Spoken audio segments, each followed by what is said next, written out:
Quem foi Abel na Bíblia? A história do irmão de Caim. Abel foi o personagem que agradou a Deus com sua oferta. Ele era o segundo filho de Adão e Eva e irmão de Caim. Abel pode ser um derivado de um vocábulo hebraico que significa sopro ou vaidade, para prefigurar assim que sua vida seria curta. Ele se tornou pastor de ovelhas enquanto Caim, agricultor.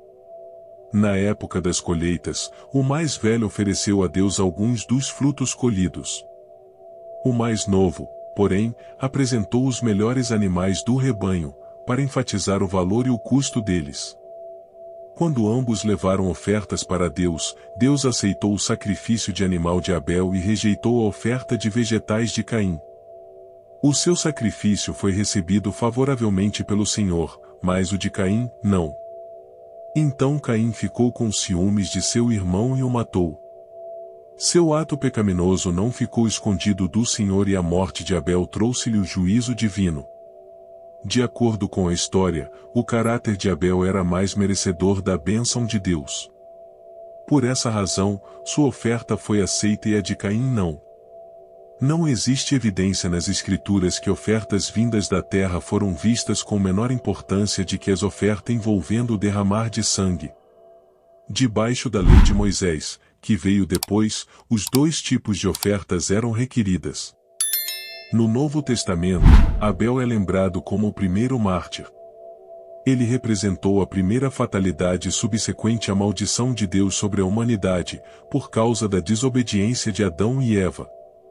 Essa tragédia, como resultado direto do pecado de Caim, cumpriu a promessa de que o ato de comerem o fruto do conhecimento do bem e do mal traria a morte física. Esta enfatizava o desenvolvimento rápido da transgressão, quando Deus entregou à humanidade as consequências do pecado, com um mínimo de graça para refrear a maldade. Tanto Caim como Abel ofereceram sacrifícios, para demonstrar assim que a humanidade, apesar da maldição de Deus, ainda conserva um desejo de adorá-lo. O fato de que a adoração envolvia sacrifícios indica o reconhecimento de que o verdadeiro culto a Deus devia custar algo. A natureza exata das ofertas não é mencionada, mas o padrão herdado por Noé sugere que um altar era construído e a oferta, queimada sobre ele. A maneira como Deus expressou sua aceitação a Abel não é clara, mas possivelmente isso se deu por uma manifestação do fogo divino. Talvez sua oferta tenha sido consumida pelo fogo e a de Caim, não. O Senhor aceitou a oferta de Abel, em detrimento da de Caim, porque o mais moço era justo e oferecia o melhor do seu rebanho. Sua justiça, porém não foi demonstrada pelo valor da oferta e sim pela sua fé. Pela fé Abel ofereceu a Deus maior sacrifício do que Caim, pelo qual alcançou o testemunho de que era justo, dando Deus testemunho dos seus dons, e por ela, depois de morto, ainda fala.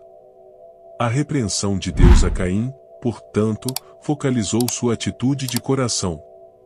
Essa foi a primeira revelação de que o Senhor preocupava-se em que a adoração fosse uma expressão exterior de um coração devotado e obediente, não apenas um comportamento religioso.